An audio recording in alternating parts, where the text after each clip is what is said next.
दुनिया की सबसे बड़ी और सबसे महंगी गेम WWE चैंपियनशिप में गूंजेगा जय भीम का नारा। जी हाँ दोस्तों, ये कहानी है सुल्तान सिंह की, जिसने 8 महीने जेल में काटे।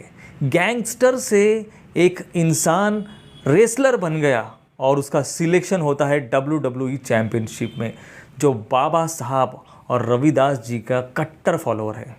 सबसे पहले हम उनकी ये वीडियो देखते हैं। डॉक्टर बी आर अम्बेडकर हो गए, सतगुरु रविदास महाराज जी हो गए।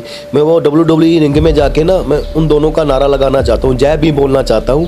ऐसे बाबा साहब की तरह खड़के ना संविधान हाथ में पकड़ के ऐसे वो WWE रिंग में जय भीम का नारा लगाना चाहता हूँ। ये मेरी ज़िंदगी का सबसे बड़ा सपना है। बाबा साहब के बच्चे वो आगे बढ़ सके, यही मेरा ज़िंदगी का सपना है। मेरे खिलाफ वो षड्यंत्र बनाया हुआ है। क्या मानते हैं इसके पीछे? आप दलित समाज से आते इसलिए कि या आगे बढ़ रहे हैं?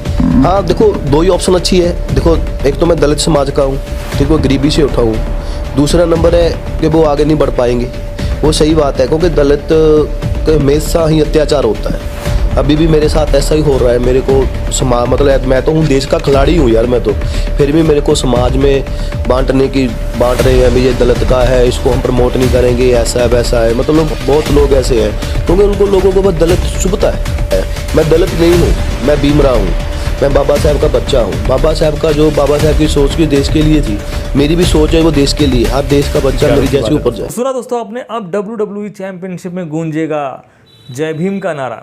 लेकिन सुल्तान सिंह कौन है, इनके बारे में थोड़ी सी जानकारी जान लीजिए। वीडियो को स्किप मत करिए, अंत तक देखिए। पंजाब के युवा जहां 90 के दशक में काले दौर, फिर चीता और अब गैंगस्टरवाद का शिकार हुए, वही अब पंजाब के लड़के खेलों की ओर बढ़ रहे हैं, जिसका जीता जागता उदाहरण है लुधियाना के सुल्तान सिंह, जिन्होंने CWE में हेवीवेट का खिताब जीता और ग्रेट खली के बाद पहली बेल्ट लेकर आए। उन्होंने यह खिताब हरियाणा के करनाल में आयोजित प्रतियोगिता में राजस्थान के बाबा पहलवान को हरा कर जीता है। उन्होंने कुल 12 मैचों में से 8 में जीत हासिल की। उन्होंने रॉयल रंबल में 14 रेसलर्स में से भी बाजी मार ली। सुल्तान सिंह जो है वो ग्रेट खली का शिष्य रहा है और उसने लुधियाना के अप्पू जिम में प्रशिक्षण लिया है।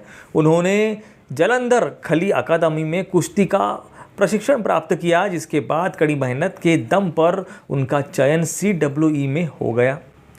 राजस्थान के बाबा पहलवान ने पंजाब के पहलवानों को खूब छकाया था और उनके पास हैवी वेट की बेल्ट थी, जिसे हराकर अब सुल्तान ने यह बेल्ट जीतकर पंजाब का नाम रोशन कर दिया है। उन्होंने जापान, सिंगापुर, थाईलैंड और कई अन्य देशों में कुश्ती मैच खेले हैं। दोस्तों, सुल्तान के चैंपियन बनने का सफर सामान्य नहीं रहा। उन्होंने 8 महीने जेल में बिताए हैं। उनके पास 307 का पर्चा मिला, जिसके बाद उन्हें जेल हो गई। उनका नाम गैंगस्टर के साथ जुड़ने लगा। वह गलत रास्ते पर जाने से बचे और आज इस मुकाम तक पहुंच सके। सुल्तान ने एक सुरक्षा गार्ड के रूप में भी काम किया, यहाँ तक कि जब वह सिंगापुर गए तो एक मैच खेलने के बाद उनके पास $10 बचे थे।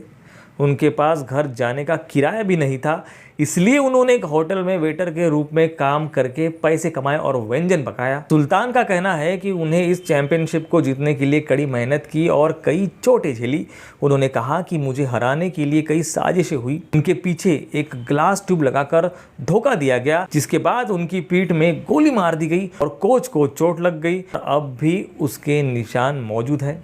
उन्होंने कहा कि उनके गले में चैन डाल दी गई, उनका गला दबाया गया, लेकिन उनकी 2 चालों ने दूसरे पहलवानों को हरा दिया और उन्होंने बेल्ट ले ली। उन्होंने कहा कि वह पंजाब को चुनौती दे रहे थे। पंजाब के सम्मान का सवाल था, इसलिए उन्होंने उनकी चुनौती स्वीकार की और उसे हराने के लिए पूरी तैयारी करके यह प्रतियोगिता जीती। तो ये थी दोस्तों सुल्तान सिंह की कहानी, जो एक गैंगस्टर से रेसलर बने और फिर अभी WWE चैंपियनशिप में उनका सिलेक्शन हो गया है। कैसी लगी दोस्तों आपको हमारी ये जानकारी, हमें कमेंट में ज़रूर बताएं। इस वीडियो को ज़्यादा से ज़्यादा शेयर करना ना भूलें। किस शहर से आप हमारा वीडियो देख रहे हैं वो भी कमेंट में ज़रूर बताएं। चलो मिलते हैं नेक्स्ट वीडियो में ऐसी किसी इंटरेस्टिंग टॉपिक के साथ। तब तक के लिए आप सभी को दोस्तों नमो बुद्धाय, जय भीम।